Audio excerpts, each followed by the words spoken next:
Frustration इस journey के fellow passengers हैं और ये रहेंगे ही। तो अपनी जर्नी पे फोकस रखिए और फेलो पैसेंजर्स से बात करने की जरूरत ही क्या है। पर मैम, इतने सारे फेल अटेम्प्ट्स के बाद क्या कभी ऐसा फील नहीं हुआ कि अब प्रेशर बहुत ज्यादा हो रहा है, अब गिव अप कर देना चाहिए?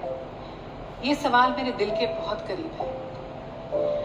यू नो, जब आप एक लड़की होते हो, एक ऐसे ऑर्थोडॉक्स फैमिली से जहां 22 साल में आपकी शादी कर दी जाती हो, आप इंडिया के एक बहुत ही बैकवर्ड हिस्से से बिलोंग करते हो और आपको इंग्लिश भी नहीं आती हो और आप घर के बाहर सिर्फ अपनी दीदी की जिद की वजह से पढ़ रहे होते हो और उस पर आप लगातार फेल पे फेल होते जाते हो।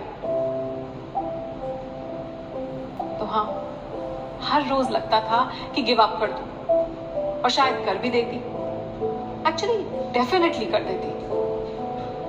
पर उसी वक्त मुझे किसी ने एक बहुत अच्छी बात बताई। उस बात से मेरा एटीट्यूड 180 डिग्रीज फ्लिप कर गया। क्या आप वो बात सुनना चाहेंगे? तो एक स्टोरी सुनिए। 1981 में यूएस में एक प्रोफेसर थे, सेरेमिक्स पढ़ाते थे। उन्होंने एक एक्सपेरिमेंट किया, अपनी क्लास को 2 ग्रुप्स में बांट दिया और 10 दिन का वक्त दिया। पहले ग्रुप को उन्होंने ये टास्क दिया कि वो सिर्फ एक परफेक्ट मटका बनाए, सिर्फ एक। और दूसरी ग्रुप को ये टास्क दिया कि वो जितने हो सके मैक्सिमम मटके बनाए और क्वालिटी की चिंता बिल्कुल ना करें। दोनों ग्रुप्स ने अपना काम शुरू किया। 10 दिन बाद जब रिजल्ट्स आए तो खुद प्रोफेसर ही हैरान हो गए, क्योंकि दूसरे ग्रुप ने न केवल पहले ग्रुप से ज्यादा मटके बनाए, बल्कि हर मटका was better looking, was almost perfect। सब सोच रहे थे कि ये कैसे हो गया। आप जानते हो ये कैसे हुआ?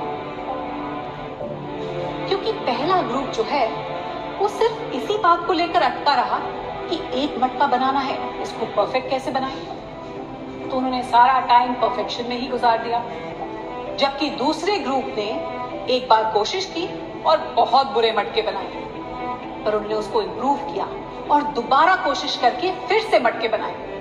वो फेल हुए पर इम्प्रूव करते रहे और ऐसे ही अपनी गलतियों से सीखते सीखते उन्होंने शानदार मटके बनाए। तो इसीलिए आप अपनी गलतियों से डरिए मत, भागिए मत। अपनी गलतियों से सीखिए, अपने फेलियर से सीखिए और आगे बढ़ते जाइए। और ये बहुत ही अच्छी बात है कि इस बात को बताने वाले शख्स हमारे साथ यहाँ मौजूद हैं। पर आप उनसे पहली बार मिलोगे ना तो लगेगा जिंदगी बहुत ही होपलेस है। पर प्रकाश साहब, इट वर्कड फॉर मी। बेटा, यू वर लकी। अगर ये पॉटवेयर एक्सपेरिमेंट मैंने पहले पढ़ लिया होता तो मैं भी अपना चौथा अटेम्प्ट देता और फिर आज पोडियम पर तुम्हारी जगह मैं खड़ा होता। पर इट्स ओके सर।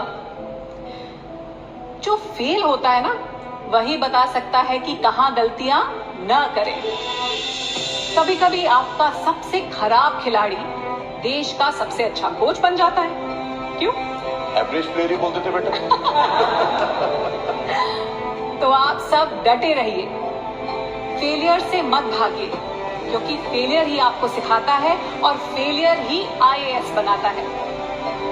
आप सब लोग पोएम्स तो पढ़ते होंगे मोटिवेट होने के लिए। तो मेरा एक फेवरेट पोएम की एक फेवरेट पंक्ति आप लोगों के साथ शेयर करती हूँ कि कौन कहता है आसमान में सुराख हो नहीं सकता। कौन कहता है कि आसमान में सुराख हो नहीं सकता। एक पत्थर को तबीयत से उछालो यारो। हाँ,